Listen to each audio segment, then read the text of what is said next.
So I want to begin by acknowledging the traditional owners, Dharawal and Wadi Wadi people, and also acknowledge my own ancestors, acknowledge the Bunurong people on whose land I actually live and have lived for about 6 years, whose lands have sort of really protected me and cared for me for quite a while now. And I want to acknowledge all the Aboriginal people in the room here today as well. It's really, really good here to be, good to be here on the sort of East Coast again. I really like it. I like this area a lot. I haven't been to Wollongong before, but I heard really good things about it. When I was first offered to come here, I was sort of speaking about it to some people in Melbourne, and they were sort of saying that, yeah, like this place has lots of wild spirits, and telling me stories about how, you know, if you come to the campus here at University of Wollongong and you sleep here, I don't know what they were doing sleeping here, but you have like really wild dreams and stuff, and so I was really excited to come here, and it's a really interesting place, and this is my first time. So I just came here from a summer intensive class at Melbourne Uni with about 30 Indigenous PhD students from all around the country, so I've had a pretty full-on week. It was really exciting. Everyone except for one person in the class was researching something to do with Indigenous people. Most of them were a lot older than me. But everyone was doing something related to sort of Aboriginal politics, health, education, land management, spirituality, and so on. And there was one girl who was a bit younger. She wasn't speaking on Aboriginal people specifically, but her topic was blood. Like, I thought that was really poetic, because I found that really profound. I don't know. But everyone was sort of saying to her, you know, what are you going to do to take your research back to your community? And there was that sort of assumption that, you know, naturally every single bit of knowledge and sort of authority you get, you're going to use it to give back in some way, help the community in the future. So everyone was sort of a bit puzzled by that and being like, well, what are you going to do with it, you know?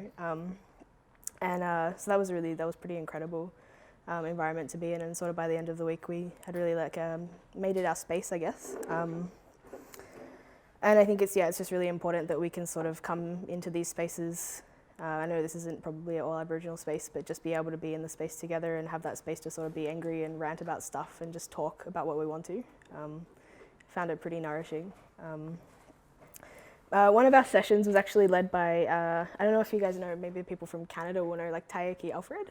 Yeah, so he's a Mohawk native academic from just outside Montreal, and he sort of came and spoke to us, and he sort of talked a lot about like the pan-Aboriginality and like, I guess, shape-shifting colonialism as well. So that sort of the shape-shifting colonialism, the sort of adaptable colonialism that we're all sort of subject to, especially in like contemporary times. And he's really, I was really interested in that because I never sort of seen anybody so sort of vehemently into the idea of pan-Aboriginality and like sameness across Aboriginal cultures, but it was really convincing, and so I was a bit challenged by it. And it was not really like that kind of you know, like strategic essentialism idea, which I find to be like a little bit forced and contrived sometimes, but it was kind of, you know, what is our actual oneness on a genuine level. So I took a lot of inspiration from that. You know, he was sort of talking a lot about how to make the academy safe for yourself, but also how to challenge people who feel too safe, and how to challenge your own feelings of being too safe, and the feeling that you don't need to fight for anything anymore. Anyway, yeah, so I'm just going to basically take this opportunity like to say or talk about some things that I kind of had a structure at some point, I think, and an abstract at some point, but I think I'm just going to talk about some of the things I've been thinking about for like the last 12 months or so. Just have a yarn, really. So I want to talk a bit about what we mean when we say sort of queer in Indigenous contexts, and about sort of the writing of Indigenous queer histories and subjectivities. Whether we can appropriate aspects of that within Indigenous studies, because that's kind of the context that I'm working in Indigenous studies, to add new kinds of analysis.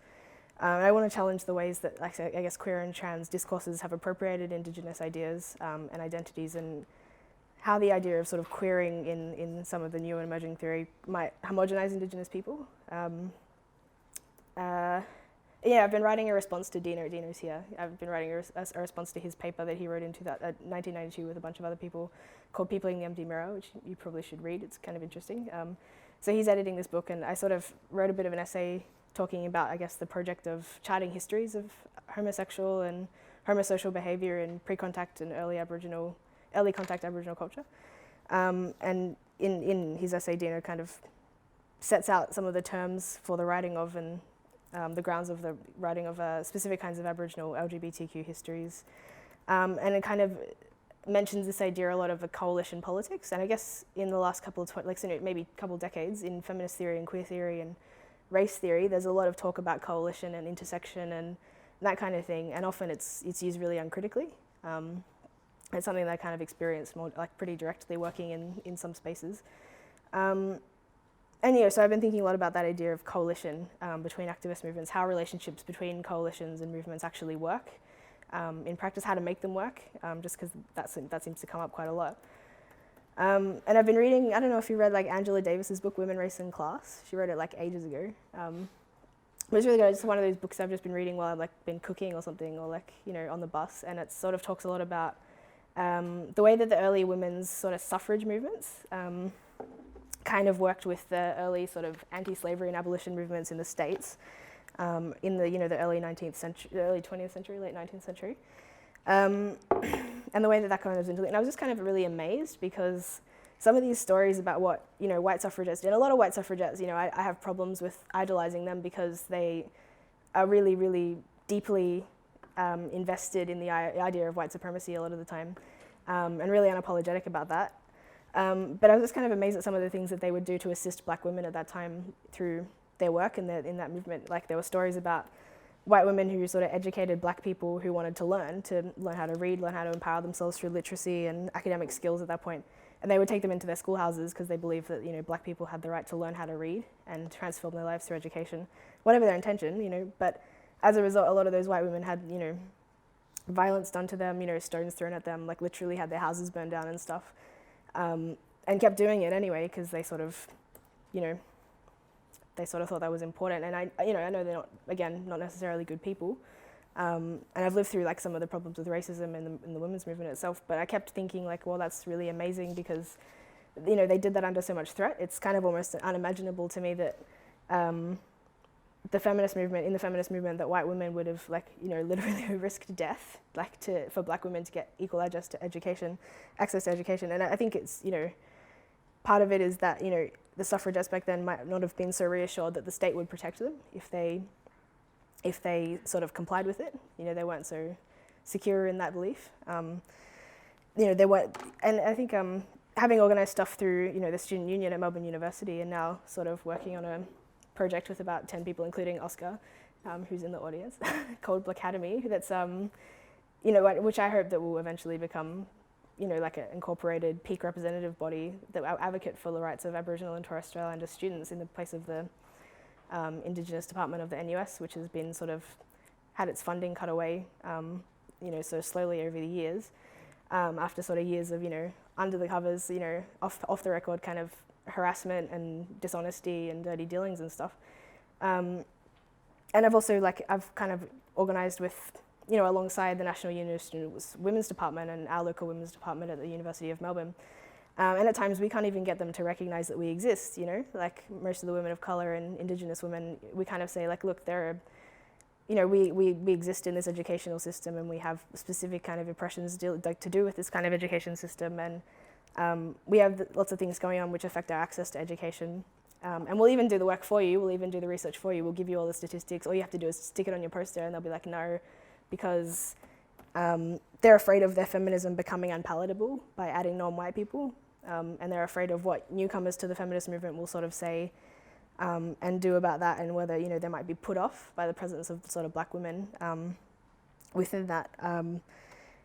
And, you know, they kind of carry out this kind of exclusion on Aboriginal country, you know, and you know, we've had fights with them where we say it's not enough just to talk about women universally when you actually are only organising around the experiences of straight, white, cisgendered women, and 99% of the time that's what's happened. And we've had them, you know, sort of throw tantrums at us or manipulate us or use abusive language and tactics and sort of like stifle us in a way and silence us. But at the same time, they will throw around this word intersectionality, and they'll identify themselves as intersectional feminists. So he's like, I'm an intersectional feminist and I couldn't possibly be racist, you know.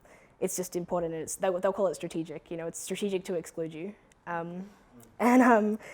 So I guess it's almost a reversal of that situation that I saw in like Angela Davis's sort of stories where the white women are doing the work in private, but, you know, in public they're saying really racist shit, but then you know, currently, I guess I see like a lot of white people sort of appropriating and twisting the language of the anti-oppression to save face, but you know, in private, they're not doing any of the work. They're not doing any of the actual work to give us access to anything. I thought it was weird because, you know, and I've presented at NAUSA about this, the National, there's a network of women students Australia, that, you know, Kimberly Crenshaw was one of the first people to articulate intersectionality and those words and that theory. And she sort of has rejected the conceptualization of it as an identity or a linguistic identifier of someone's politics and focuses instead on it as a type of work. You know, Ghassan Haj, he's an academic from Sydney, you probably know him, but he teaches at University of Melbourne too. He wrote the White Nation Fantasy, or that's the title of it, something like that. But he sort of says the inclusion of racial minorities can be a practice where white people are able to sort of manage and control ethnicity on their own terms in order to maximize their value and sort of restructure their own power, which kind of goes back to that sort of shape-shifting kind of colonialism that you heard about before. But and he says through the White Nation Fantasy involves, you know, racists and tolerant multiculturalists who see the nation structured around a white culture which they control, with Aboriginal people and migrants as exotic objects. So I sort of get the sense that inclusion is always okay, as long as who is really in charge is still in charge and they don't have to give up any power, but they get to still claim that they're being inclusive and tolerant. And I guess I sort of started to approach any kind of project or history of queer inclusion of Aboriginal people with that violence of inclusion in mind, of white Australia. And the context of it being queer doesn't mean that we'll escape that. And I think that there's an assumption that because we're all queer, we're sort of all allies, and you know, it's not always true. So, yeah, not long after sort of starting this, has anyone seen the film Pride, that one that came out recently about the miners' strike and that? You know, so there was like a, you know, if you haven't seen it, it's kind of about this London-based activist group which is called Lesbians and Gays Support the Miners during the miners' strike during the Thatcher years, and it was during 1984, 1985. And at the final scene of the movie, the members of the Lesbians and Gays Support the Miners group, they show up at the Pride March in 1985, and I think I read it was actually a true story, with their sort of home painted and like badges and banners saying like, you know, support the miners and stuff. And they kind of immediately get told by an organiser that they can't march with those political banners and they have to move to the back if they want to march in support of the Welsh miners. So to be out of sight, because only the positive and the simple stuff and like the palatable stuff has to be at the front and everything else has to sort of go to the back. And we had like a exact like kind of like replica of that situation happened in 2011, where basically we came to the Pride March in St Kilda at Melbourne during the summer and had like, I was sitting there watching this movie being like, oh, it's like, you know, I'm getting this word for word, like it's exactly the same as this thing that happened in 2011, because we had, you know, a couple of people had organised this pro-refugee kind of signage and stuff, saying, I think things like out of the closet, out of detention and stuff like that. And then they, you know, they all rocked up and we were sort of getting ready to march, and then it was a kind of a cross-campus sort of student section of the march, and we were all sort of, you know, told that we had to leave, and told that we couldn't march with the rest of the sort of student contingent because we were being too political. And that, you know, we got like shouted at, and like there's lots of like arguments, all of it like while surrounded by, you know, all this like rainbow shit, and like, you know, everyone looking all like proud and like whistles and happy, and you know, and then we were just having this massive screaming match and stuff like. But yeah, I guess we were sort of, and I guess like not in like, you know, not like in the film, we didn't actually end up like having all these like truckloads full of supporters come and like, you know, sweep us to the front of the march and like, you know, victory or whatever. We actually just ended up literally walking behind them, and it's that kind of, you know, we're allowed to have our space, but you know, they controlled it, and there was like a literal physical sort of separation of us from them. So I guess like the problems of sort of coalition organising in environments where, you know, there's inevitable sort of racial and gendered power dynamics come into play. And I think Ria Noir, who's the artist, she said in the Peopling the Empty Mirror, like, we have to honestly confront our own racism, sexism, homophobia and classism, acknowledge the differences between us. Coalition politics can only be effective if all people involved are at an equal level. I'm not interested in coalition politics where men still run things. That was in '92, but it's still kind of sadly relevant now. And more recently, I think white scholars like Damien Riggs. He's a I think he's a white cisgendered gay man, has written, I guess, about settler organising around queer issues, and he sort of talks about how white settler LGBTQ people have historically been encouraged to invest in the white Australian nation via a possessive investment, he calls it, in settler colonialism. And he says every time the government threatens to curtail our rights, we reaffirm a possessive investment in the colonial nation by conforming to the aspirational practices which suggest we can have equality with the white heterosexual majority. In contrast to this, I would propose that maintaining such investments perpetuates a disavowal of Indigenous sovereignty. And I guess going beyond the idea that any kind of coalition or intersectional kind of campaign could be run with everyone on an equal playing field and people can just sort of magically give up their power, I also think that, like, alongside that, queer Australian discourse, which isn't Indigenous, has to begin to sort of articulate the relationship between settler colonialism and LGBTQ identities, and their histories and their subjectivities, and especially in the sort of context of sustained campaigns against asylum seekers, refugees and Indigenous people in government policy over the last 20 years, which is kind of intensifying and also becoming more sexualised as well, I would argue. Queer Australia has to sort of begin to not only understand racism and sort of homonormativity on an individual level, but kind of understand that more complexly the relationship between sexuality and the racialized white nation, and how that relationship has travelled through, I guess, all of the frontier and post-Federation history and into the present. So I guess around, like, for example, like around the time that we had that sort of thing happen at Pride, and we were sort of campaigning, I guess, well, there was lots of people sort of doing work around the visibility of queer refugees. There were lots of claims for asylum based on LGBT persecution in Australia that involved, and the UK, that was investigated by Jennifer Milbank and Santhoran Raj, and they involved claims for asylum being assessed on whether or not the person claiming asylum enjoyed listening to Madonna or Elton John or reading Oscar Wilde, and how often and in what way they had sex. And that was kind of accompanied by really invasive demands for evidence, so like pictures and stuff. But Jennifer Milbank wrote that in an alarming number of cases, tribunal members used highly stereotyped and westernized notions of gayness as a template against which all the applicants were judged, which kind of calls into question the Western subcultural assumptions on what it means to experience being lesbian or gay, and reflects the ways that, like, sort of ambiguous cultural norms around homosexuality can become a means for the white nation to sort of further articulate its borders and restructure its borders. And I think that more work on sexuality can be done that sort of includes this explicitly, but it's just not really happening.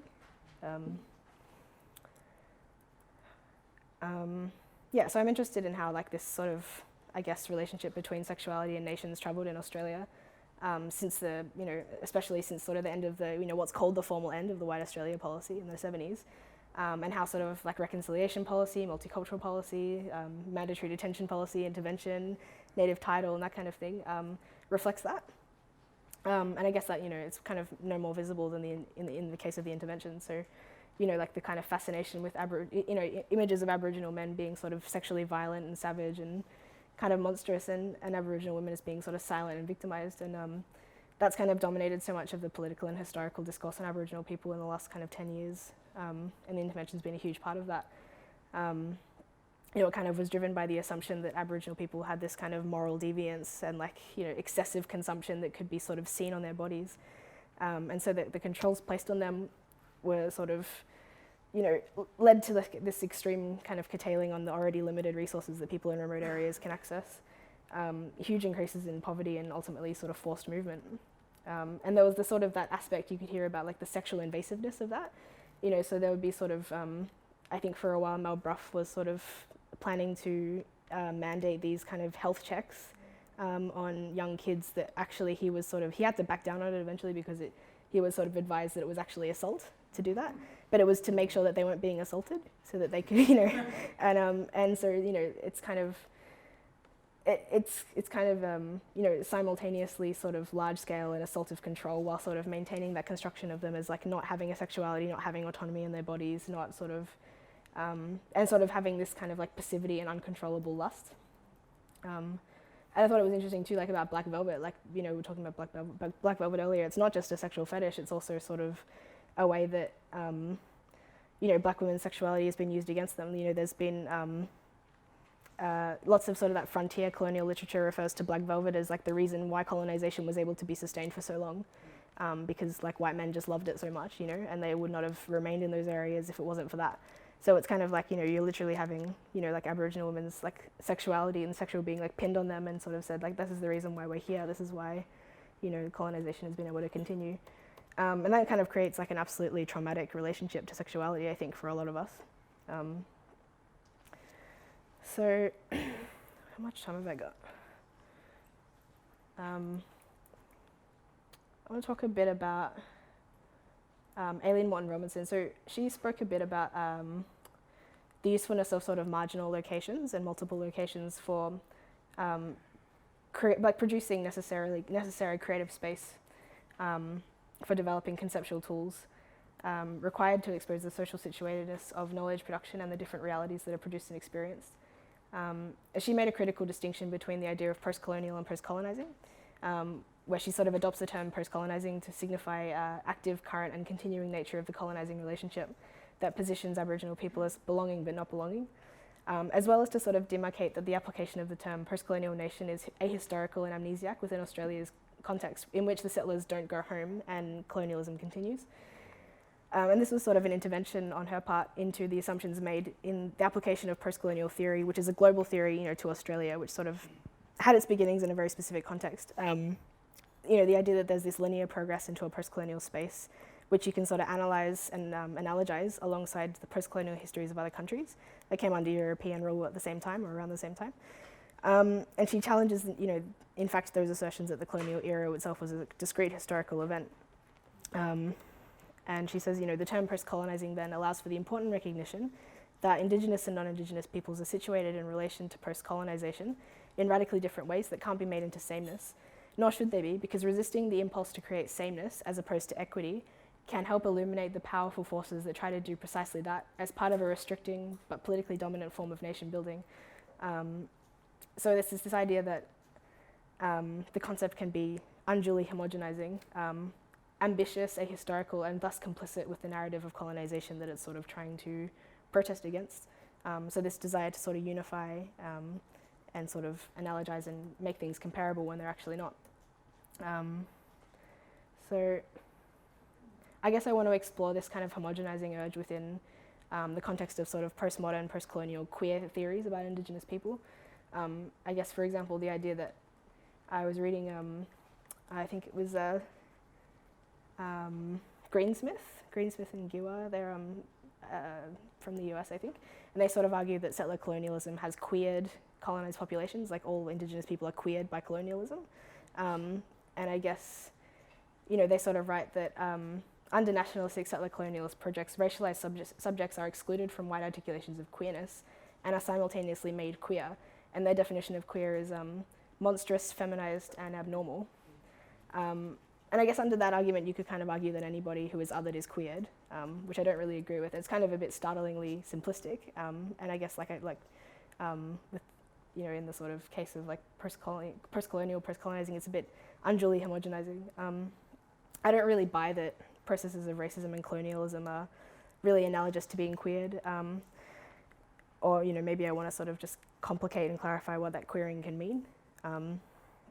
I guess I'm just as cautious about homogenizing the relationship, you know, the homogenizing effect of describing that relationship of colonialism and Indigenous people as one which sort of produces a queer subject. I'm sort of wary of, like, you know, other comparisons that are also drawn, like, you know, for example, saying that, like, gay marriage is the same as interracial marriage was 20 years ago or something like that. You hear that quite a lot. And, you know, the other kind of comparisons that you might hear drawn between sort of migration, diaspora, and queer or trans experience, that being trans is like migrating or something like that, when it's not actually. Migrating is like migrating. Yeah, I think I was speaking to Sandy yesterday when we were coming here from the airport about that sort of urge where, you know, white women will sort of say that all women have their sexuality colonized by male desire, when it kind of sort of, it erases the idea that Aboriginal women even exist, to be honest, and it's kind of erasive. It's sort of take on that idea that patriarchy isn't just patriarchy, it's also colonization. Colonized isn't just being colonized, it's also being kind of queered. And I know this kind of, you know, this discussion goes on in the academy, but it's kind of, you know, you can sort of see it in conversations with a lot of sort of queer and trans white people, where they'll sort of say, I'll ask them how their interest in sort of Indigenous, Indigenous activism was kind of sparked, and they'll say, oh, because I'm queer and I also identify with the marginalised culture. And it's like, well, mate, it's not the same, it's not the same thing. We're both outside normal society, so to speak, but, I kind of wonder what that comparison kind of means when looking at some of the ways queer agency is defined against, middle-class institution of family, for example, or against reproduction, or against monogamous heterosexuality and marriage, which is kind of how Jack Halberstam defined it. It's as, queerness is sort of or queeredness is an objection and a radicalized opposition to reproduction, family and kinship. And I think it kind of goes without saying that most Aboriginal people who are queer are not really against family or kinship that much, I'm just speaking for myself, but I think, I don't think it really kind of captures, can really sort of accurately describe us when we've been sort of subjects of eugenicist state violence, and for a really long time, largely have not really been able to access middle class or institutions of family, which, stuff that we've had a really complicated relationship as a result of the colonialism that we're still kind of undergoing. So I guess I don't really think that the framework of queering is a lens from which to understand the experiences of Aboriginal people living under sexualized colonization can sort of capture all the complexity and the violence of the sort of sexual and intimate relationship of settlers to Indigenous peoples. And in some ways it kind of might misunderstand the formations of those relationships. I'm just trying to, how much time do I have? Okay, cool. And I guess I don't really agree with sort of individual sexual practices or countercultural non-normative family formations being decolonizing within themselves in isolation either. I sort of see decolonization, or I've come to see decolonization as nothing that can't possibly be isolated from your community or from the land that you're living on. And I don't really sort of want to mistake like decolonization for, personal freedom on an individual level, if that freedom doesn't really extend outwards from me. So Scott Laurier Morganson, who I think is a Canadian or American scholar, I'm not sure, he's written on kind of the relationship between sexual identity formation and colonialist nationhood, and he sort of says it needs to sort of be clarified. And he argues that sexual modernity was formed within the colonies and exported back to Europe, and it could not be formed without the processes of colonization or the interactions Europe has had with the sexualized other in the colonies themselves. And he says, in light of colonial histories, Europe is Western only to the extent that it is metropolitan, a center of colonial empires, which means neither Europe nor Western cultural legacies will be understood before studying their formation in colonial and settler societies. Modern sexuality arose in the United States amid the colonial conditions of a settler society. Terrorizing violence marked Native peoples as sexually deviant populations to be subjected to a colonial education of desire, while agents and beneficiaries of sexual colonization became subjects of settler sexuality. Settlement and its naturalization then conditioned the emergence of modern queer formations, including their inheritance and sustaining of colonial biopolitics in the form of settler homonationalism. So according to his account, the settler imaginary has constituted its ideas of sexuality through a sort of reactive and appropriative relationship with colonized peoples globally. And similarly, I would argue queer settler imaginaries often create analogies out of racism, racial marginalization, migrancy, and colonization in order to sort of narrativize themselves and constitute themselves and constitute their sort of settler identities through a repossession of a racialized other. In Australia, I think Vasilakopoulos and Toulakopoulos have theorized that Australian identities are defined through the problematic condition of seeking to embody one's will exclusively in the same thing that is already an embodied being, sort of characterizing all of sort of settler Australian society as a kind of a nervous reaction to Aboriginal sovereignty and Aboriginal corporeality. And they kind of argue that settlers themselves are othered as well, and this othering produces them as very kind of insecure. So I guess they sort of would imply that Indigenous people are not sort of a ghostly imaginary of a fearful and anxious white national subject, but instead the presence which destabilizes white occupation and legitimacy and denaturalizes the settler by the fact of our being.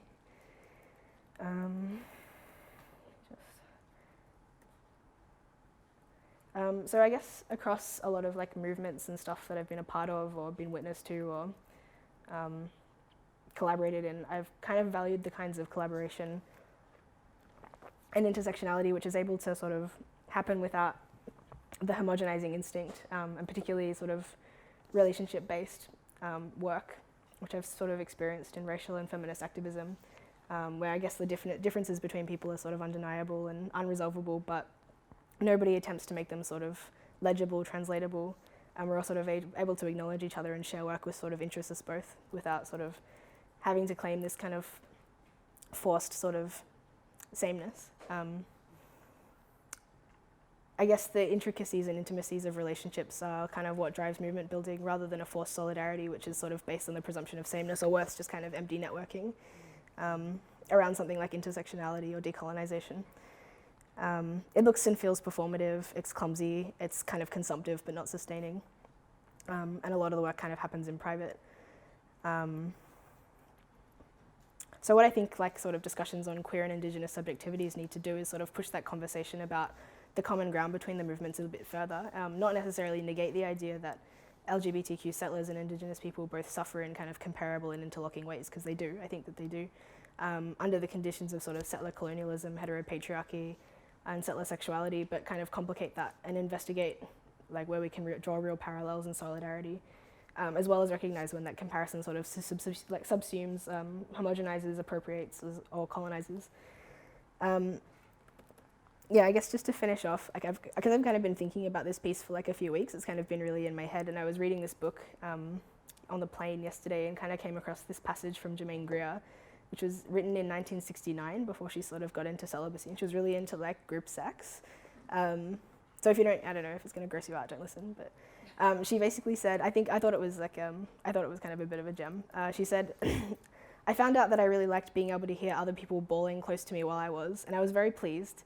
You see, the group fuck is the highest ritual of our faith, but it must happen as a sort of special grace. Contrived, it could be really terrible, like a dirty weekend with the monkeys. I thought that was incredible. I guess I thought the part about it, you know, because I was already thinking about intersectionality and intersectional work at the time, and also I've kind of bailed on a lot of group sex in my life. I kind of thought that the part about it being a special grace rather than contrived was really cool. And I've ended up at both group work and, and group sex feeling kind of really angry and tired and unhappy. And like, I guess I feel like I kind of like the reality. Sorry, I like the idea more than the reality of it sometimes. And I guess it's kind of always bugged me that people like to over-identify with a theory and don't really know what it means to sort of put it into practice. Okay, thanks.